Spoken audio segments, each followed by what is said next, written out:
You know, I have people ask me, well, I had a little mold on the wall, they'll say, so I just wiped it off with bleach. Uh, I go online and I see people that are professionals telling people, oh, just use some bleach. I see reports from inspectors that tell the customer, all right, after they have a mold problem, yeah, you can make sure it's a bleach solvent is used. This is the worst advice there is. Bleach does not work. It'll remove a stain, and when they do that, they spread the mold and the mold comes back. So when they call us, they've already tried these things, okay? Bleach is a no-no. Biocides are a no-no. Pesticides are a no-no. You need to use some type of natural process. I have people call me say, well, they told me to throw everything away. Unless it was in a flood and got soaking wet, you shouldn't throw anything away. There are ways in which to solve the problem. But here's what you got to understand about mold. What's the #1 food source for mold? Dust. And unless you're in a dust-free environment, which is a clean room, you're going to have a food source that's available.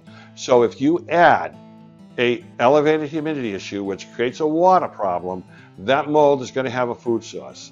Besides the many other food sources already in there from, the building materials, when they switched over to drywall from, plastered walls, it's a problem. And here's another little clue to be careful of. When the guy comes in, the remediator or the woman, and they tell you, oh, we're going to cut this wall out, and the wall's a plaster wall, well, you want to tell them, hold off for a minute. Plaster walls, mold does not grow through plaster, #1.